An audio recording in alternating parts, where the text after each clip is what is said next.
Assalamualaikum warahmatullahi wabarakatuh. Halo semuanya, perkenalkan nama saya Cilda Cismatul Aini dengan NIM 2000789 dari kelas 2 CPGSD. Nah, di sini saya akan membahas mengenai komponen-komponen kurikulum. Mungkin di sini kalian penasaran ya, apa itu komponen kurikulum? Komponen kurikulum merupakan bagian yang integral dan fungsional yang tidak terpisahkan dari suatu sistem kurikulum karena komponen tersebut mempunyai peranannya masing-masing dalam pembentukan sistem kurikulum.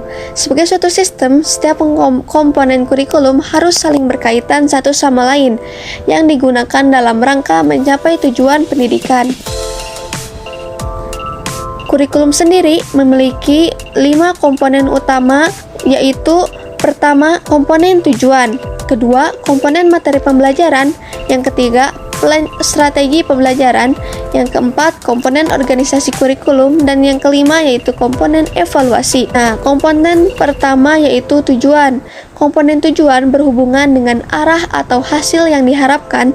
Tujuan ini yang dijadikan sebagai arah atau acuan bagi segala kegiatan pendidikan yang dilaksanakan. Menurut tim pengembangan MKPD Kurikulum dan Pengembangan pada tahun 2016, tujuan pendidikan diklasifikasikan menjadi 4. Yang pertama, tujuan pendidikan nasional atau TPN. Nah, tujuan pendidikan nasional merupakan tujuan yang bersifat paling umum dan merupakan sasaran akhir yang harus dijadikan pedoman oleh setiap usaha pendidikan. Nah, yang kedua itu tujuan institusional atau TI. Nah, tujuan institusional ini yaitu tujuan pendidikan yang ingin dicapai dari setiap jenis maupun jenjang sekolah atau satuan pendidikan tertentu. Nah, yang ketiga yaitu tujuan kurikuler atau TK.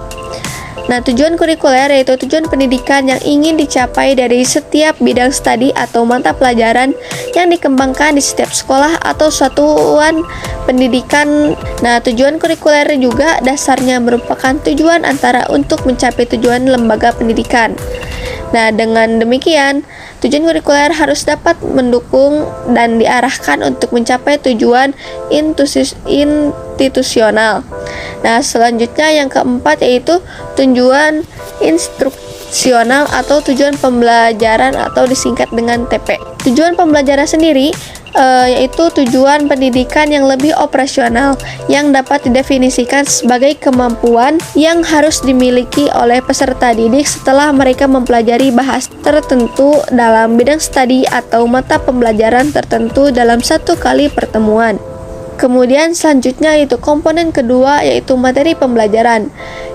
Isi program dan kurikulum merupakan segala sesuatu yang diberikan kepada anak didik dalam kegiatan belajar mengajar dalam rangka mencapai tujuan.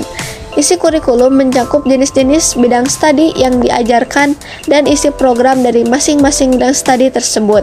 Secara garis besar, dapat dikemukakan bahwa materi pembelajaran atau instruksional materi adalah pengetahuan, keterampilan, dan sikap yang harus dikuasai peserta didik dalam rangka memenuhi standar kompetensi yang ditetapkan. Selanjutnya yaitu komponen strategi pembelajaran. Nah, komponen strategi pembelajaran merupakan strategi yang meliputi metode, rencana, dan perangkat kegiatan yang direncanakan untuk mencapai tujuan tertentu. Ada beberapa strategi yang dapat digunakan dalam mengajar. Menurut Rowntree dalam Sukma Dinata pada tahun 1997, ada 2, yaitu exposition dan discovery learning. Yang kedua groups dan individual learning. Nah, exposition sendiri bahan ajar sudah dikemas sedemikian rupa sehingga siswa tinggal hanya menguasai materi pelajaran yang diceramahkan. Dengan demikian, strategi ini bersifat strategi yang berorientasi pada penguasaan isi pelajaran atau context oriented. Kemudian discovery learning, yaitu bahan ajar tidak dikemas dalam bentuk yang sudah jadi, tetapi siswa diharapkan dapat beraktivitas secara penuh, mencari dan mengumpulkan informasi, membandingkan, menganalisis, dan sebagainya. Nah, kemudian strategi group learning yaitu apabila siswa belajar secara kelompok, secara bersama-sama, mempelajari bahan yang sama, oleh guru yang sama, tanpa memerhatikan perbedaan minat, bakat, dan kemampuan yang dimiliki siswa. Kemudian individual learning, yaitu apabila pembelajaran yang didesain dengan pola pembelajaran yang memperhatikan kemampuan dasar siswa, kecepatan belajar siswa, bahkan memperhatikan minat dan bakat siswa secara penuh. Kemudian yang keempat yaitu komponen organisasi kurikulum. Beragamnya pandangan orang mengenai pengembangan kurikulum memunculkan terjadinya keragaman dalam mengorganisasikan kurikulum. Menurut Purwati dan Amri pada tahun 2013, setidaknya terdapat 6 ragam pengorganisasian kurikulum. Yang pertama, mata pelajaran terpisah atau isolated subject. Yang kedua, mata pelajaran berkolerasi. Yang ketiga, bidang studi atau broad field. Yang keempat, program yang berpusat pada anak atau child-centered. Yang kelima, inti masalah atau core program. Kemudian yang keenam, eclectic program. Komponen terakhir yaitu komponen evaluasi kurikulum. Evaluasi kurikulum dimaksudkan untuk memeriksa tingkat tercapaian tujuan-tujuan pendidikan yang ingin diwujudkan melalui kurikulum yang bersangkutan. Evaluasi kurikulum memegang peranan penting, baik untuk penentuan kebijakan pendidikan pada umumnya maupun untuk pengambilan keputusan dalam kurikulum itu sendiri.